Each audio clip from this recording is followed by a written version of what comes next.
എല്ലാവർക്കും പുതിയൊരു വീഡിയോയിലേക്ക് സ്വാഗതം. ഇന്ന് ഒരു ഈവനിങ് സ്നാക്സിൻ്റെ വീഡിയോ ആണ്. അതിന് വേണ്ടിയിട്ട് ഒരു ഗ്ലാസ് റാഗി വെള്ളത്തിലിടുന്നുണ്ട്. ഇത് കഴുകി ഉണക്കി വെച്ച റാഗിയാണ്. ഇതിപ്പോൾ 1 മണിക്കൂറായിട്ടുണ്ട്. അതൊന്ന് മിക്സിയിലേക്ക് ഇട്ട് അരച്ചെടുക്കാം. ആവശ്യത്തിന് വെള്ളവും കൂടി ചേർത്ത് നന്നായിട്ടൊന്ന് അരച്ചെടുക്കുക. അപ്പോൾ നന്നായിട്ട് അരച്ചെടുത്തിട്ടുണ്ട്. ഇനി അതിലേക്ക് ഒരു പാത്രം തേങ്ങ എടുത്തിട്ടുണ്ട്. അതിൻ്റെ പകുതി അതിലേക്ക് ചേർത്ത് കൊടുക്കുക. തേങ്ങയും പഴവുമെല്ലാം ആവശ്യത്തിന് കൂട്ടുകയോ കുറയ്ക്കുകയോ ചെയ്യാം. എന്നാലും ടേസ്റ്റിന് വ്യത്യാസമൊന്നും ഉണ്ടാവില്ല. നല്ല ടേസ്റ്റ് ആയിരിക്കും. ഞാൻ ഇതിലേക്ക് പഞ്ചസാരയോ ശർക്കരയോ ഒന്നും ചേർക്കുന്നില്ല. ഈ പഴത്തിൻ്റെ മധുരം തന്നെയാണ് ഇതിനുള്ളത്. ഇപ്പോൾ 5 പഴം അതിലേക്ക് ഇടുന്നുണ്ട്.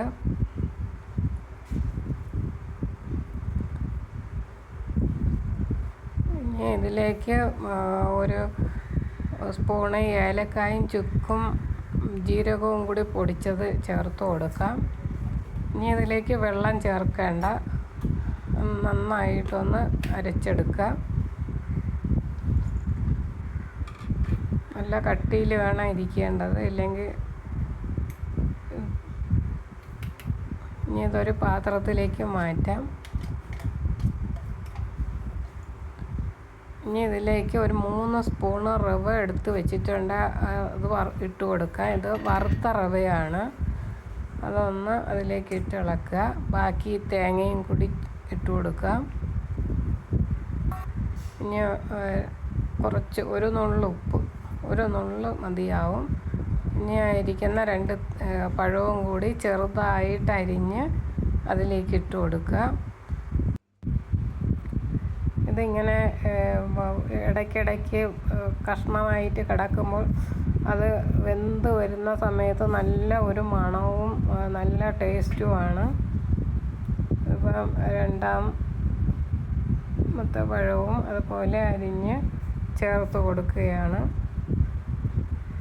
ഇതെല്ലാം അരിഞ്ഞ് അതിലേക്കിട്ട് നന്നായിട്ടൊന്ന് മിക്സ് ചെയ്ത് നല്ലപോലെ ഇളക്കി മിക്സാക്കുക.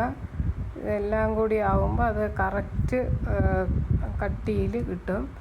ഇത് ഇങ്ങനെ ഓരോ സ്പൂണ് കോരി ഇഡ്ഡലി തട്ടിൽ ഒഴിച്ച് വേണമെങ്കിൽ വേവിച്ചെടുക്കാവുന്നതാണ്. ആവിയിൽ പുഴുങ്ങിയെടുക്കാവുന്നതാണ്. അല്ലെങ്കിൽ വാഴയിലയിലോ വട്ടയിലയിലോ വെച്ചിട്ട് ആവിയിൽ പുഴുങ്ങിയെടുത്താലും ടേസ്റ്റാണ്. ഇപ്പോൾ എല്ലാം മിക്സായി കറക്റ്റ് ഇത് വന്നിട്ടുണ്ട്. ഞാനിപ്പോൾ വട്ടയിലയാണ് എടുത്തിട്ടുള്ളത്. അതിലേക്ക് ഈ മാവ് വെച്ച് എടുക്കുകയാണ് ചെയ്യുന്നത്. ഇപ്പോൾ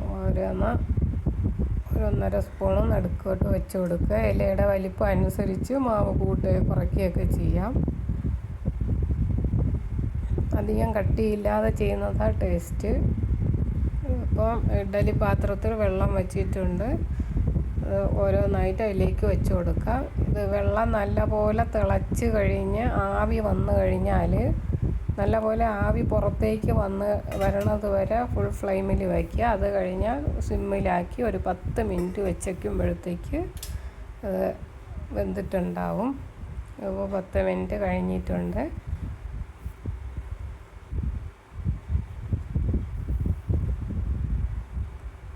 കറക്റ്റായിട്ട് വെന്തിട്ടുണ്ട്.